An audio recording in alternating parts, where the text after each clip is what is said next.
Hello, family. Angela Cage here with Cage Wellness Collaboration, coming to you with the final part 4 of the Trigger series.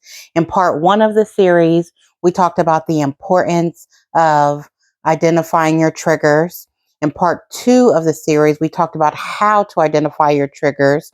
In part 3 of the series, we went over how to address those triggers by utilizing coping skills. And we're going to wrap the series up by talking about opportunities for growth and healing. And really, once you identify the triggers and really start to do the work to address those triggers, that is where your growth comes from. And I found a quote that kind of really wraps up this whole series. And it says, "Your emotional triggers are your unhealed wounds.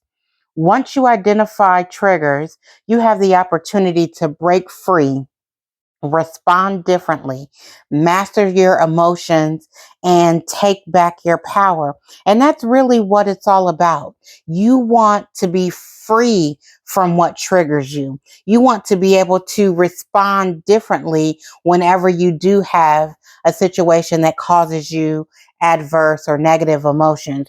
You want to be able to manage your emotions so that whatever that thing is, that person, whatever the situation, it does not take control of you and really take you out of who you are and out of balance with where you want to be. And finally, you want to be empowered to have control. You want to be in control of yourself.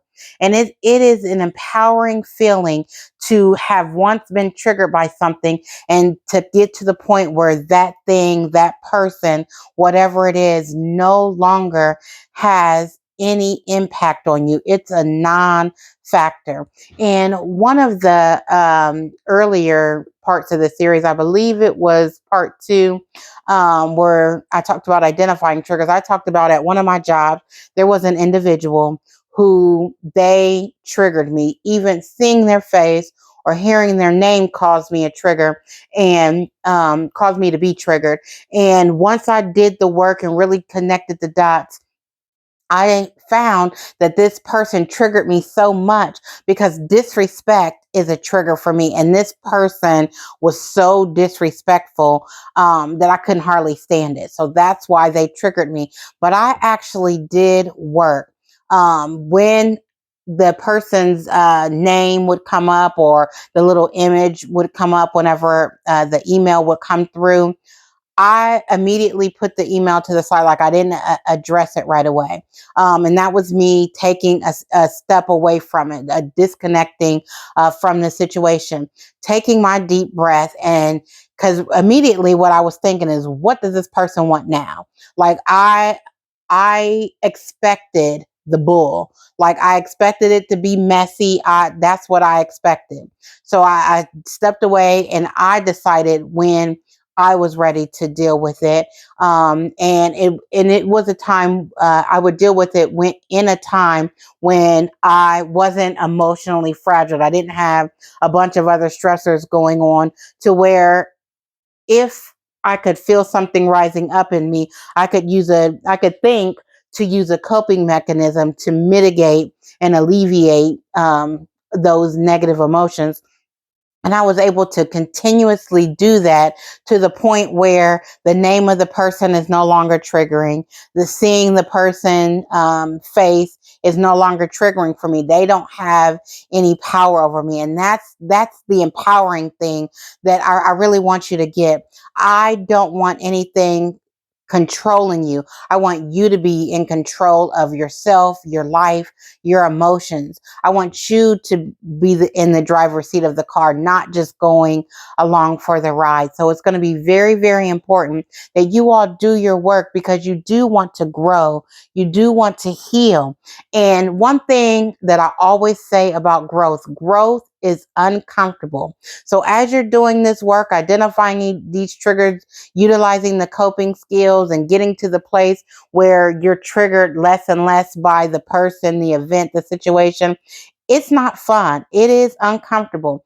A lot of people avoid doing that work and just stay in that state of being triggered and controlled. But you don't have to do that. That doesn't have to be your narrative. And you have the power to change your story. So it's all about what you want for yourself. So again, take that power back. Don't allow your triggers to control you. Control your triggers. And there is one final quote that I wanted to kind of leave you guys with as we wrap up this trigger series. And this says, there's nothing negative about being triggered. We all get triggered. We're human. We are having this human experience. So it is going to happen. So there's nothing negative about it. It's a calling to heal your wounds. I love that. Your triggers are a calling to heal your wounds. So think of them that way. It's to, it says also, it's a calling to self-reflect and to get curious about the reaction that you're having. So really think of it in that way. Don't, get so hung up that you're being triggered and you're like, damn it, I'm triggered again. And this has control over me. Don't think of it this way. Think, okay, so it's brought to my awareness. I'm recognized that I'm triggered. It's self-awareness. That's number one.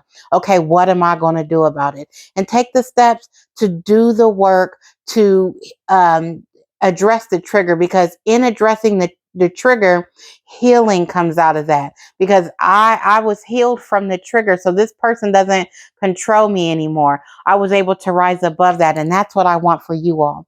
I really want you guys to really do the work to identify the triggers and address them so that you can live with freedom. You can be free of that. You can have healing. You can grow and you can be better. I want you all to win, and part of winning is being better, being healed from your triggers, healing those wounds and moving forward. Make it a great day. I love you all always.